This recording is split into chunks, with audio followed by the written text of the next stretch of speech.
দুপুরের খাবারের মেনুতে যদি থাকে এতগুলো লোভনীয় মুখরোচক বাঙালি খাবার, তাহলে কিন্তু জমে একদম ক্ষীর হয়ে যাবে। হ্যাঁ, আজকে দুপুরের খাবারের মেনুতে এই রেসিপিগুলোই থাকবে। আসসালামু আলাইকুম everyone, welcome to my channel. আশা করি সবাই অনেক অনেক ভালো আছেন। নতুন আরও একটা ব্লগ দেখার আমন্ত্রণ জানিয়ে আমি আমার আজকের এই ব্লগটা শুরু করতে যাচ্ছি। তো আজকের ব্লগটাতে আমি টোটাল 4টা রেসিপি করব। তো যার কারণে সব প্রস্তুতি নিয়ে নিচ্ছি। এদিকে পেঁপে, বেগুন, তারপরে শাক নিয়ে নিয়েছি 2 ধরনের। একটা হেঁচি শাক, আমাদের বাঙালি মানে আমাদের আঞ্চলিক ভাষায় এটাকে বলে, আর কুমড়ো শাক। তো এগুলোকে কেটে ধুয়ে পরিষ্কার করে রেডি করে নিবে। আর ওইদিকে কিন্তু মাছটাকেও কেটে নিয়েছে। তো এখন মাছটাকে তেলের মধ্যে ছেড়ে দিয়ে ভালো করে ভেজে নিবে।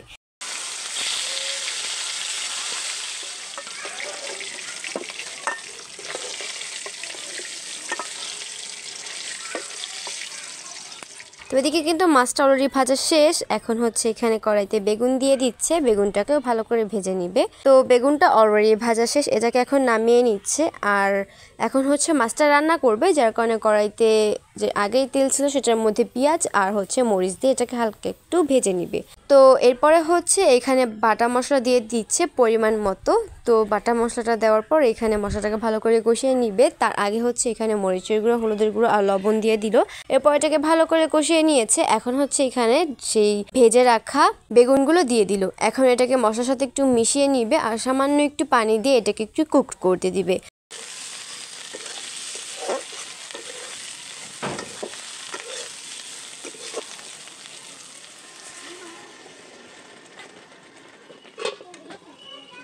এরপরে যখন এটাতে বলক উঠে আসবে তখন এখানে মাছগুলোকে দিয়ে দিবে। পরে আবার কিছুক্ষণ ঢাকনা দিয়ে ঢেকে টাইম অনুযায়ী নামিয়ে ফেললেই হয়ে যাবে মাছের তরকারি। তো এরপরে শাক রান্না যাওয়া যাক। তো শাক রান্নার জন্য এদিকে শাকটাকে রেডি করে নিয়েছে কেটে। এখন কুমড়ো শাকটা দিয়ে দিল। আর এই সেই শাকগুলো। তো এখন এগুলো দিয়ে দিবে একটু কেটে। তো দেখতেই পাচ্ছেন এগুলো কিন্তু দিয়ে দিচ্ছে। এরপরে এইখানে কাঁচামরিচ আর পেঁয়াজ কুচি দিয়ে দিবে। এরপর এটাকে হালকা একটু নাড়াচাড়া দিয়ে ঢাকনা দিয়ে ঢেকে রেখে দিবে। তো সাথে লবণও দিয়েছিল। এখন এটাকে সিদ্ধ করতে হবে। এই শাক থেকে যে পানি বের হবে সেই পানি দিয়ে এটাকে সিদ্ধ করে নিবে। এক্সট্রা করে কোনো পানি দেওয়ার প্রয়োজন নেই। তো এটা যখন পানিটা পুরোপুরি শুকিয়ে যাবে তখন এটাকে নামিয়ে ফেলবে। এখন শাকটা বাগার দিয়ে নিবে, যার কারণে কড়াইতে তেল দিয়ে শুকনো মরিচ আর রসুন দিয়ে এটাকে ভালো করে ভেজে নিয়ে এলো, মানে আর কি বেরেস্তার মতো রসুনটাকে করে নিল। এখন এখানে শাকটা দিয়ে দিবে। তো শাকটা বাগার দেওয়া শেষ। তো একটু নাড়াচাড়া করে এরপরে নামিয়ে ফেলবে। তো এরপরে গরুর মাংস রান্না করবে। তো যার কারণে এখানে পেঁয়াজ কুচি আর মরিচ দিয়ে দিয়েছে। এরপরে বাটা মশলাগুলোও দিয়ে দিচ্ছে। দেন মশলাটাকে কষিয়ে এখানে হলুদ মরিচের গুঁড়া দিয়ে স্বাদ অনুযায়ী লবণ দিয়ে যেভাবে রান্না করে সেম ওয়েতেই আজকে রান্না করবে, কোনো স্পেশালিটি নাই।